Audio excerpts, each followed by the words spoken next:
اعوذ باللہ من الشیطان الرجیم بسم اللہ الرحمن الرحیم وَلَقَدْ كُنْتُمْ تَمَنَّوْنَ الْمَوْتَ مِنْ قَبْلِ أَنْ تَلْقَوْهُ فَقَدْ رَأَيْتُمُوهُ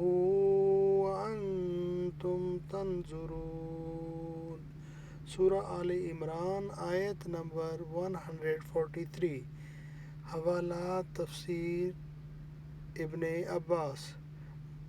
وَلَقَدْ اور البتہ کنتم تمنون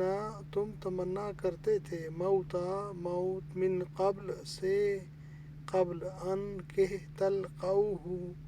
تم اس سے ملو فقد رأیتموہ تو اب تم نے اسے دیکھ لیا وانتم اور تم تنظرون دیکھتے ہو اور تم موت یعنی شہادت کے آنے سے پہلے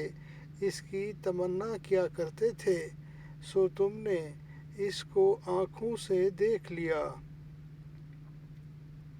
تم میں سے چند جوشیلے مسلمان احد کے واقعہ سے پہلے جذبہ جہاد کے سبب لڑائی میں مر جانے یعنی شہید ہو جانے کی تمنا کر رہے تھے اور پھر احد کے دن کفار کی تلواریں دیکھ کر ان سے خوب لڑے بھی اور پھر بالآخر ان سے ظاہراً یعنی عارضی شکست کھا گئے اور باوجود کوشش کے نبی کریم صلی اللہ علیہ وآلہ وسلم کے ساتھ اور پوری طرح ثابت قدم نہ رہ سکے۔ ابن ابی حاتم کے اوفی کے واسطے سے ابن عباس سے روایت نقل کی ہے